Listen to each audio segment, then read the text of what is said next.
Hello everyone, কেমন আছো সবাই? গতকাল খুব ঝড় বৃষ্টি হয়েছে, তাই ওয়েদার একটু ঠান্ডা হয়েছিল।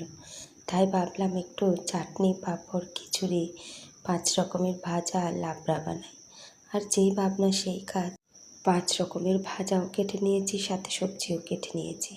আর কিছুটা সবজি খিচুড়িতে দেবো বলে ওটা যেই হাঁড়িতে খিচুড়ি রান্না করব সেখানে ভাজতে বসিয়ে দিয়েছি।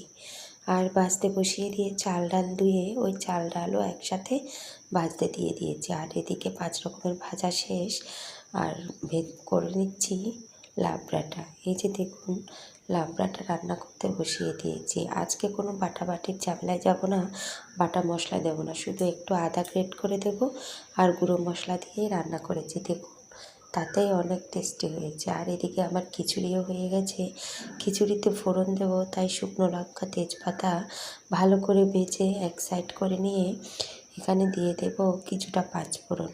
পাঁচফোড়ন একটু বেশিই দেবো, কারণ খিচুড়িতে একটু পাঁচফোড়ন ভালো বেশি করে দিলে ভালো লাগে। এই যে আমার খিচুড়িও রান্না করা হয়ে গেছে, সাথে লাবড়া, 5 রকমের ভাজা, চাটনি, পাঁপড় সব হয়ে গেছে। আর এই যে এদিকে চাটনিটাও করতে দিয়েছিলাম তখন।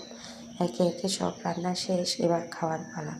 যখন একটু বৃষ্টি টিষ্টি হয় তখন খিচুড়ি খেতে সবারই মন চায়। আমার ছেলে মেয়েও বলছিল, মা খিচুড়ি করেছো, খুব ভালো হয়েছে। এই যে এটা ছিল লাস্ট প্রিপারেশন, সব রান্না রেডি, এবার খেতে দেওয়ার পালা। থালাও সাজিয়ে নিয়েছি। আর আপনাদের কেমন লাগলো জানাবেন। সবাই ভালো থাকবেন।